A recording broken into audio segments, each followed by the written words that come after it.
Alrighty, I think it's time to get into it, Tom. I think it's time to get into it. We tried to hold this off till about this point in the podcast, but Christian Horner news. Where do you want to begin this, Tom, or do you want me to begin this? How do you want to go about this? Okay. You go first. Okay, I'll go first. And I'll follow up. Okay, so a few weeks ago, maybe 3 weeks ago or so, if you guys aren't aware, Christian Horner, team principal, owner slash mogul, rich dude for Red Bull, got reports that he sent. Hey everybody, this is Thomas from the Dega Boys channel, reminding you to hit the like button if you're enjoying what you're watching. If you want to see more great content like this, make sure to hit the subscribe button and hit the bell icon as well to be notified of any future videos coming out. Thanks for watching, now back to the video. What? I don't even know how to say this. Sexually motivated text to a female coworker, media person, something to that effect. Didn't get a lot of details. F1 decides that we're going to look into this, and then they decide they're not going to look into it, so Red Bull's going to do their own investigation, and basically at the end of the day, Christian Horner's cleared of all wrongdoing. Everything was washed right under the rug, and then Ford, who's trying to get in with Red Bull in Formula 1 in 2026, they're all mad about it because they don't feel like there's enough transparency there, so now they're trying to back out of their contract deals. Then you've got Max Verstappen's dad going out and wanting this to be looked into even more because apparently this was the person that these images were sent to was a former lover or something of Verstappen's dad, which was part of a love triangle affair with Christian Horner. Just a big mess there. Oh man. And then you've got Zach Brown, the clown of all clowns, Toto Wolff, getting at Formula One and the FIA to look into this deeper because they don't think there's enough transparency there. Basically turning into cannibalism in itself when they were band together like 2 months ago trying to get Andretti out of the way to not join Formula One. So it's just a big mess. I mean, I don't even know what to say. My thought is here, Tom, I really don't care about what happened with Christian Horner and this whole deal. I guess it's bad. Whatever. You can make your own opinions about the whole thing that he did. Whatever. But my thought is everybody's too soft. But the reason I want him to go down for this is because he is the ultimate person that led the charge on getting Andretti unaccepted into Formula One. If it was up to Christian Horner, we'd have like 6 teams on the grid for the rest of the time. This guy is an absolute two-faced clown, lying, trying to keep his assets, trying to keep his money, doing shady things. Him and Toto Wolff, Zach Brown are all buddy until they turn on each other, and then it's this big drama show, and it's what is going on here in the Formula One world. I'll let you talk, and then I want to talk about this next point. So give us your opinion, Tom. So I actually saw some of the things that he text messaged to her or to his personal manager or whatever the British fucking call it. But it was actually quite comical to see how soft Christian Horner is.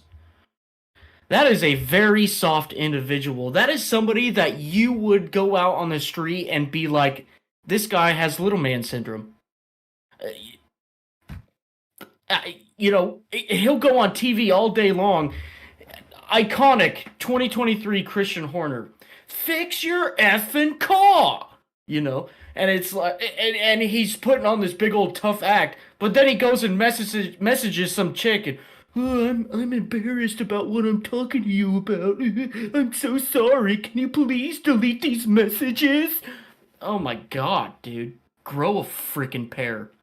Jesus. It's like watching the Housewives of Orange County. I swear, this is just... I'll save that for later because we got a great segment for that. But it is unbelievable just how comical this is. And to what you said, Jay, about this man leading the charge against Andretti, this guy can go sit on a freaking cucumber for all I care. He probably eats corn on the cob the long way, anyways. Seriously, it's soft. Soft. Yeah, what's the old adage about eating food? You take your mouth to the food, not the food to your mouth. That's how he eats bananas.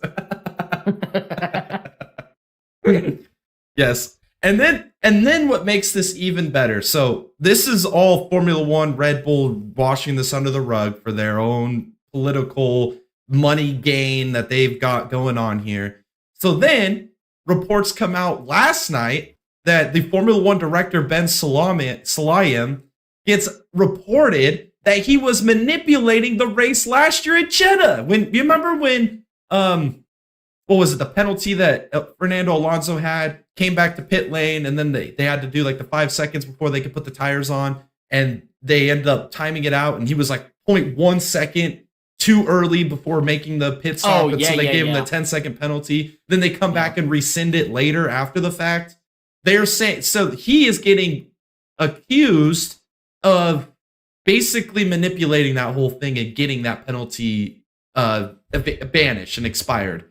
And then it gets even better. So that was, people weren't buying into that enough. So they come out this morning and double down and say, no, you know what he was doing now is he got the formula, or he didn't want to homologate the Las Vegas Grand Prix. F1, the company that owns F1, put all this money into making this event happen. They invested all this money in building the garages, the paddocks, the starting grid, everything, putting the circuit together, all of the money and infrastructure to build this circuit. And the F1 director didn't want to homologate the event for safety reasons. So then they come back at him and say, he was doing all the wrong things here. This race should have been homologated. We had to go through all this red tape to get it homologated. It's like the biggest distraction just to get away from this Christian Horner nonsense. Man.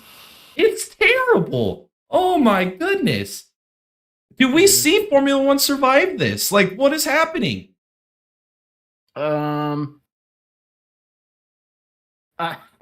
Yeah. I mean, whatever Roman Protestant church money they got, they'll use it, but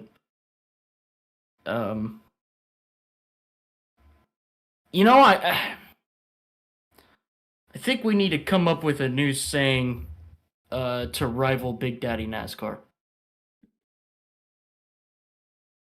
But it's hard because it can't be FIA, because right now Formula One, FIA are like at each other's throats, and I think it all stems from the Andretti thing. F1 or FIA wanted Andretti, Formula One didn't. They got at each other, and then the whole thing with Christian Horner happened. So FIA is like, we got one up on you now, guys. And so then Formula One comes around and turns it on them with the director of the FIA. It's a damn civil war between these two groups, man.